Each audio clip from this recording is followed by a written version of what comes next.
Let's be honest, most of us treat our bank accounts like a game of financial Tetris.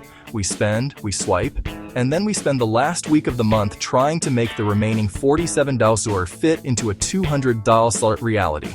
We live in the hope gap. We hope the car doesn't break down. We hope the subscription we forgot about doesn't bounce. We hope there's enough left for groceries. But hope is a beautiful spiritual virtue. It's just a terrible financial strategy.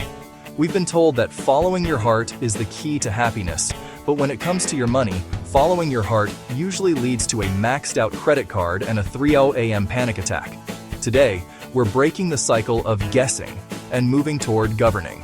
This is principle number 4 of our 100 biblical money principles, the principle of the blueprint. There's a truth bomb hidden in the New Testament that most people think is just about building houses, but it's actually the ultimate life hack for your wallet.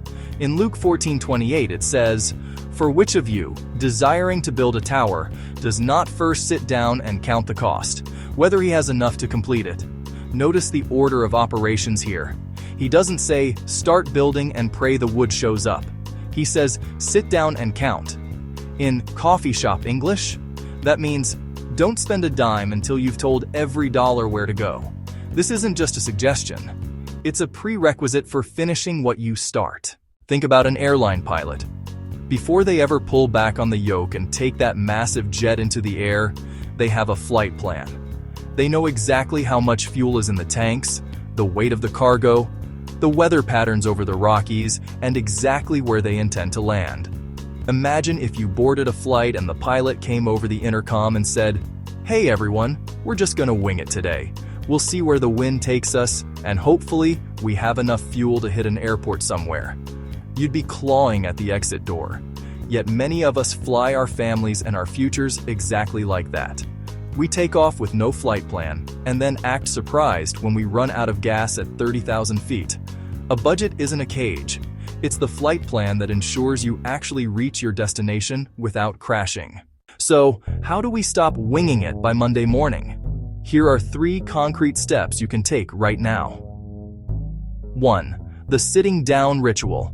The Bible says, sit down and count. You can't do this on the fly. Schedule 20 minutes this week. Just you, a coffee, and your banking app. No distractions. Look at the numbers in the light of day. Fear grows in the dark, but it dies in the data. 2. Name your dollars.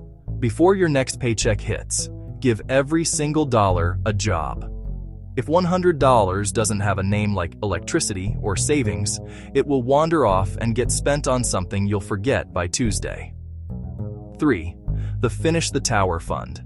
Pick one small goal. Maybe it's a $500 emergency fund. Count the cost of how many lunches out or subscriptions you need to cut to get there. Don't start another project or purchase until that tower is built. Building a life of peace isn't about how much you make. It's about how well you manage what you've been given. When you count the cost, you aren't being restrictive. You're being a faithful steward of the resources the owner has entrusted to you. You weren't meant to live in the hope gap. You were meant to live in the peace of a plan. This is Faith and Finance Studios. Join us for the next episode as we continue our journey through all 100 principles.